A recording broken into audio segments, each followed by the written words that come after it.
교육공학에서 다루는 기본 개념들을 본격적으로 공부하기 전에 우선 교육공학이라는 학문 자체에 대한 정의와 역사, 성격 등에 대해 일반적으로 우리가 이해하고 있어야 되는 점들을 공부해 볼 필요가 있습니다. 당연히 어떤 학문에 대한 기초를 배우기 전에 이 학문이 어떤 걸 연구하는 학문인지는 알 필요가 있지 않겠어요? 이번 강의는 교육공학 강좌의 첫 시간으로서 교육공학이라는 학문이 어떤 학문인가에 대해 이해하는 시간을 가져보겠습니다.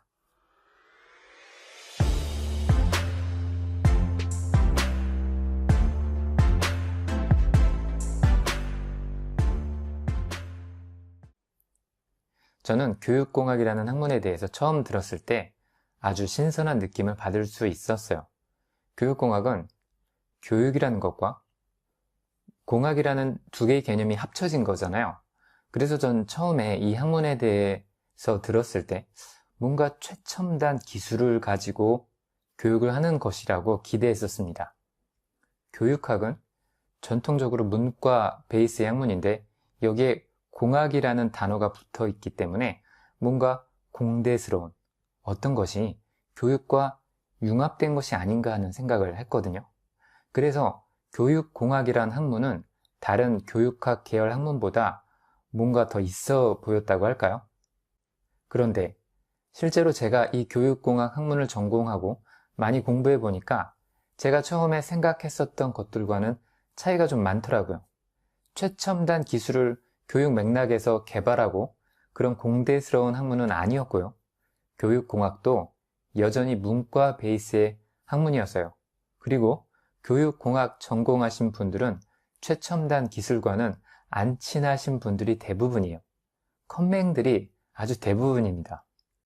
일반 사람들은 교육공학이 어떤 걸 하는 학문인지 감도 잡지 못해요. 제가 교육공학 전공을 하고 있다고 하면 그게 뭐 하는 전공인지 사람들이 항상 물어봅니다. 다른 교육학 계열 학문들은 그 정체성이 그 이름에서 확연히 드러나거든요. 예를 들어 교육심리학이라든가 교육행정, 교육평가, 교육상담, 교육통계와 같은 다른 분과 학문들은 무엇을 연구하는 것인지 분명하게 그 목적이 이름에 나타나 있잖아요. 그런데 교육공학이라는 학문은 이게 애매한 거예요. 교육과 공학이 합쳐져서 뭔가 기술을 다루는 것 같긴 한데 그게 확실하지는 않은 거죠. 교육공학이라는 학문이 사람들한테 이렇게 잘 알려지지 않은 이유는 크게 두 가지가 있다고 생각을 합니다. 일단 첫 번째는 이 학문이 생긴 지가 얼마 안 돼서 그렇습니다. 한국에서는 교육공학회가 창립된 연도가 1983년인데 한국에서 학문으로서 연구되기 시작한 지가 이제 30년이 조금 넘은 아주 젊은 학문이라고 할 수 있어요. 그래서 학문이 생긴 지가 아직 오래되지 않았기 때문에 사람들이 잘 모르고 있는 것 같고요. 두 번째 이유로서 개인적으로 이 두 번째 이유가 교육공학을 사람들이 잘 모르는 결정적인 이유라고 생각하는데요.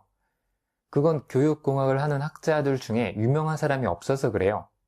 제가 알기로 교육공학 전공하시는 학자 출신들 중에서 가장 유명하신 분이 국회의원 하신 분이 한 명 있는 거로 알고 있어요. 또 국회의원이라고 해서 그렇게 유명한 건 아니잖아요. 그러니 정말 유명한 사람이 없는 거죠. 좀 더 현실적으로 얘기하자면 교육공학 분야에서 많은 돈이 벌리지 않기 때문에 그런 겁니다. 국가나 기업체에서 교육공학이라는 학문을 많이 사용해 주어야 학문이 더 발전하는데 이걸 별로 사용해 주지 않는 거예요. 많이 사용해 주지 않으니까 돈을 많이 벌 수가 없는 거죠.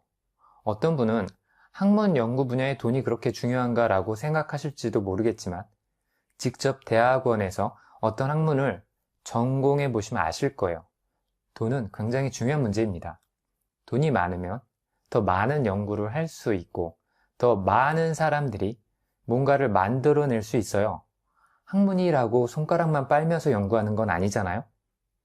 대학에서도 학과별로 그 규모 차이가 확연히 나거든요. 예를 들면 돈이 많이 들어오는 경영대학이나 공학대학은 사회학과나 철학과 같은 인문대학과 비교해보면 각 대학 건물에 있는 벤치마저 다르거든요. 건물 크기도 다릅니다. 그래서 여러분이 어떤 대학교에 가셔서 건물들이 멋지고 잘 지어져 있다고 하면 그 건물을 사용하는 학과는 소위 잘 나가는 전공일 확률이 높습니다.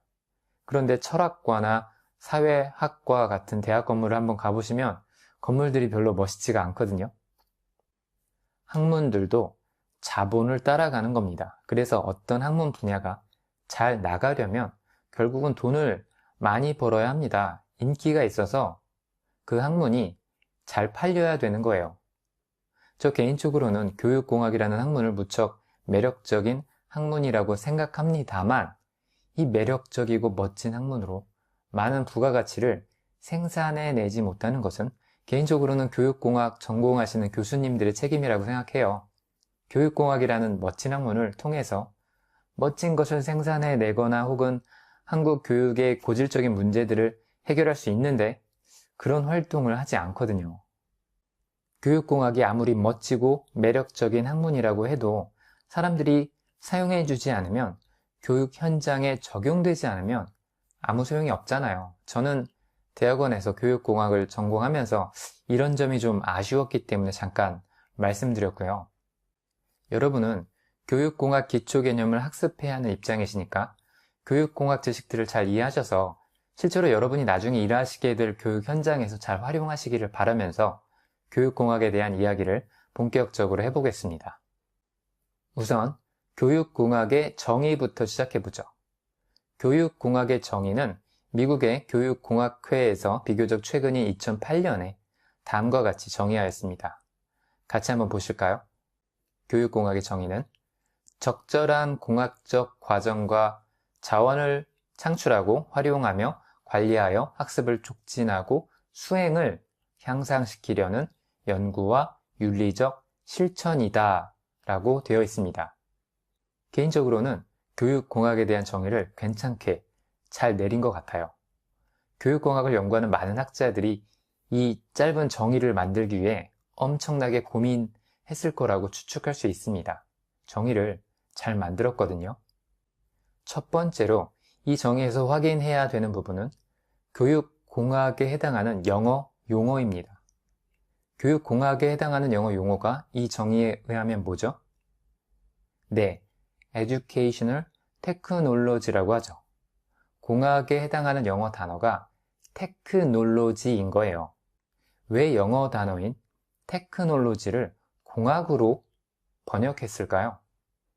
공학은 일반적으로 엔지니어링에 해당하는 번역어거든요. 그래서 공학대학에 있는 전자공학이나 컴퓨터공학, 기계공학 같은 학문들을 엔지니어링이라고 하잖아요. 이들 공대 학문들은 테크놀로지라고 하진 않아요.